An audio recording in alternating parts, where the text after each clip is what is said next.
Anda kembali di Ayusun bersama saya Diandra Mukni. Pemirsa, tim SAR berhasil menemukan satu jenazah laki-laki di perairan Selat Bali yang diduga merupakan penumpang KMP Tunu Pratama Jaya. Tim mengalami kesulitan saat evakuasi karena ombak setinggi 2,5 meter terus-menerus menghantam perahu karet milik KRI Tongkol.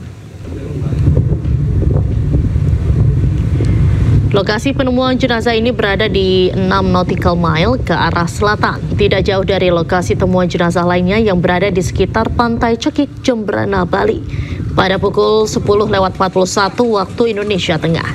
Saat ditemukan, jenazah mengenakan kaos biru, celana jeans pendek dan berjenis kelamin laki-laki. Penemuan tersebut pertama kali terpantau oleh KRI Vanildo yang tengah melakukan pengamatan bawah air. Armada KRI Tongkol yang jaraknya terdekat dari jenazah melakukan upaya evakuasi. Namun, tim mengalami kesulitan saat melakukan evakuasi karena gelombang tinggi dan arus kencang. Jenazah selanjutnya diangkut KRI Tongkol untuk dibawa ke dermaga Pusri dan ditangani langsung oleh tim Dokes Mabes Polri untuk mengambil sampel DNA dan sidik jari. Selanjutnya, jenazah dibawa ke RSUD Belambangan untuk identifikasi lanjutan.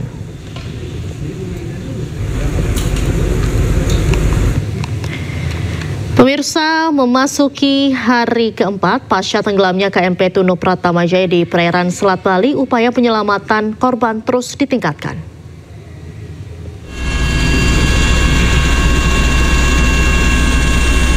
Tim gabungan Basarnas melakukan pemantauan udara menggunakan helikopter di atas perairan Selat Bali bagian utara dan selatan atau di sekitar lokasi tenggelamnya KMP Tunu Pratama Jaya. Pemantauan ini dilakukan untuk melihat langsung kondisi perairan serta memantau titik-titik strategis yang menjadi fokus pencarian oleh tim SAR gabungan. Tim SAR gabungan juga akan melakukan penyelaman atau fokus pada pencarian di bawah laut. Kepala Basarnas Bali Inyoman Sidakarya menyatakan 2 unit drone juga dikerahkan untuk mendeteksi keberadaan objek di permukaan maupun di bawah laut. Diketahui tim SAR gabungan juga menemukan objek mencurigakan diduga kapal penumpang Tunu Pratama Jaya yang tenggelam di Selat Bali pada kedalaman 60 meter. Namun tim SAR masih memastikan objek tersebut. Data hidrografi yang diambil sampai dengan hari ini saat ini sedang diolah. Dalam pengolahan proses juga paralel KRI Vanildo akan menuju ke lokasi untuk menurunkan ROV. Kemudian paralel juga para penyelam sedang menyiapkan alat peralatan dan kondisi mental mereka. Kemudian kita juga harus menyiapkan satu kapal tender, yaitu kapal jenis serupa dari KMP Tunu yang lain untuk sebagai kapal tender, manakala kalau hari ini bisa kita lakukan penyelaman, kita akan lakukan.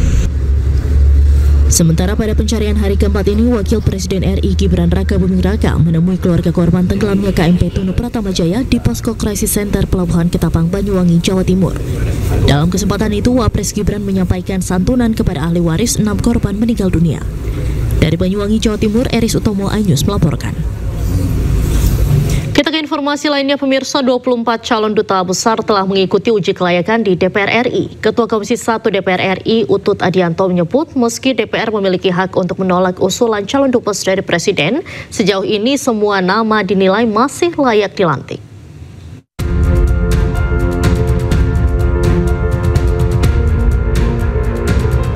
Komisi 1 DPR RI menggelar uji kelayakan dan kepatutan terhadap 24 calon duta besar Republik Indonesia selama 2 hari, yakni pada Sabtu dan Minggu. Uji kelayakan ini berlangsung secara tertutup. Pada Minggu 7 Juli 2025 dijadwalkan 12 calon dubes mengikuti uji kelayakan dan kepatutan. Ketua Komisi 1 DPR RI Utut Adianto mengatakan sebagian besar calon dubes berasal dari latar belakang diplomat, karir, dan militer. Utut menyebut meski DPR memiliki hak menolak usulan calon dubes dari Presiden, sejauh ini semua nama dinilai masih layak dilantik. DPR selanjutnya akan menyerahkan hasil uji kelayakan kepada pimpinan DPR sebelum disampaikan ke Presiden. Kan begini, setiap fraksi punya apa yang di underline Kan yang diberi kesempatan setiap fraksi 3 menit. Tentu sudut pandang fraksi PDI Perjuangan misalnya beda dengan teman-teman dari Gerindra dan Golkar. Nah nanti kan kita buat tabel mana yang masih cocok, semua mana yang dianggap belum. Kalau yang belum, apakah itu potensi fatality atau tidak? Tapi sejauh ini yang saya lihat, kalau ini dianggap bocoran, semuanya oke.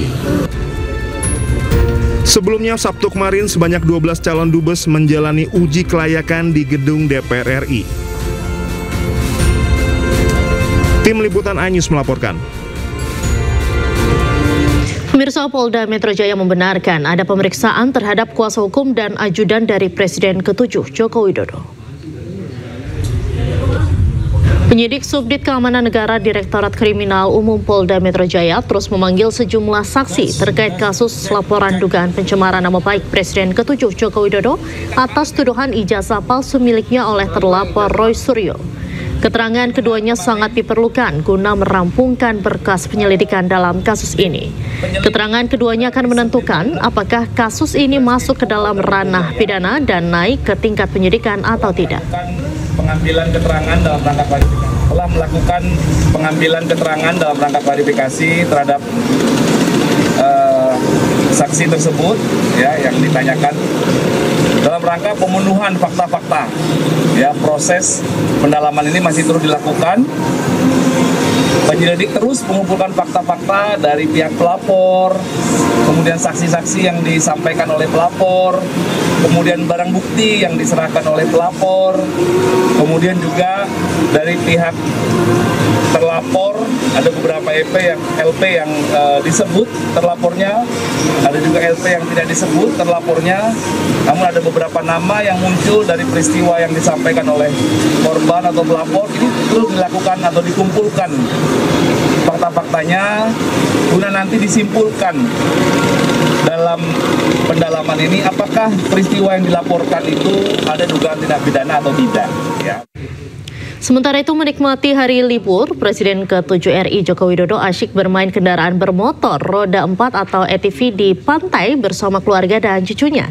Keseruan Jokowi dan keluarga diunggah di akun media sosialnya. Dalam akun Instagram pribadinya, Presiden ke-7 Joko Widodo asyik bermain kendaraan bermotor roda 4 atau ATV di suatu pantai.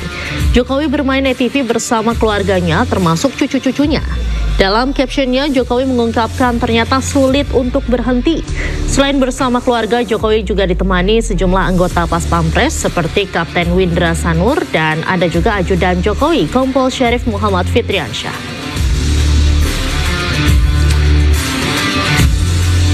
Pemirsa, Presiden Prabowo Subianto mendarat di Brasil guna menghadiri konferensi tingkat tinggi BRICS.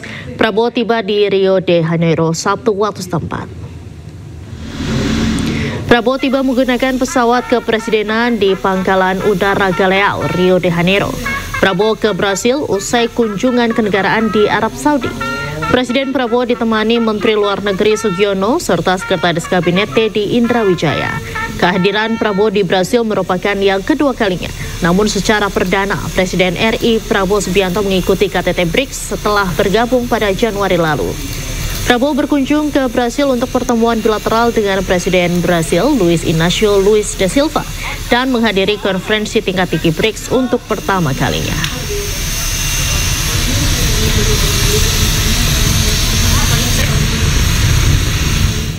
Setelah perang Iran dan Israel berakhir dengan gencatan senjata, pemimpin Iran Khamenei akhirnya muncul ke publik.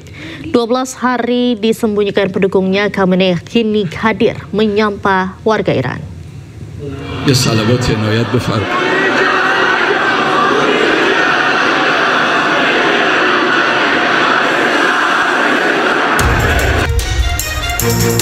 Sejumlah rakyat Iran langsung bersorak riang saat melihat pemimpinnya yaitu Ayatullah Al-Khamenei Sabtu waktu setempat. Ini adalah kemunculan Khamenei pertama kali sejak perang Iran-Israel bergejolak.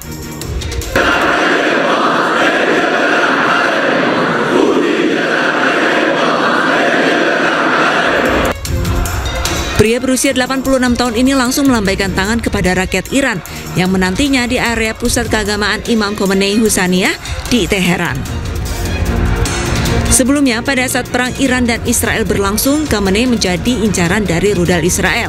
Dirinya pun selama 12 hari tidak pernah muncul di publik dan mengeluarkan pernyataan dari lokasi yang dirahasiakan.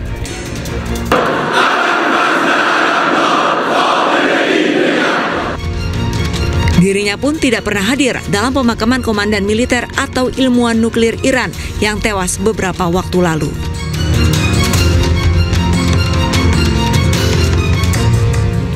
Memasuki hari ketiga, korban tewas akibat banjir bandang di Texas, Amerika Serikat bertambah menjadi 51 orang. Korban terbanyak berasal dari wilayah Kerr County.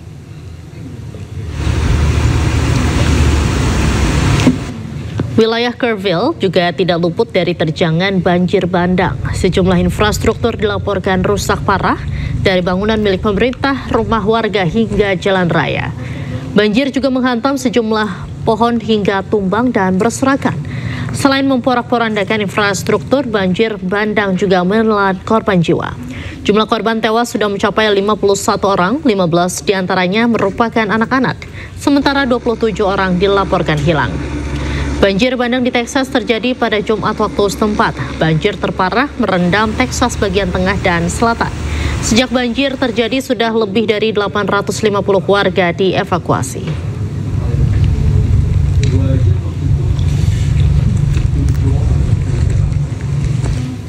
Pemirsa, jenazah Diogo Jota dan adiknya Andre Silva Sabtu siang waktu Portugal telah dimakamkan. Prosesi pemakaman digelar bersama keluarga, kerabat, dan ratusan warga serta penggemarnya. Dan informasi yang akan hadir ini sekaligus menutup kebersamaan kita dalam iNewsroom hari ini. Temukan informasi-informasi terbaru lainnya di www.inews.id. Cuplikan tayangan berita iNews dapat Anda saksikan di kanal YouTube @official iNews. Sesaat lagi, rekan saya Camar Haenda akan hadir dalam program iNews Malam. Mewakili seluruh kerabat kerja yang bertugas, saya Diandra Mukni pamit undur diri. Terima kasih. Sampai jumpa.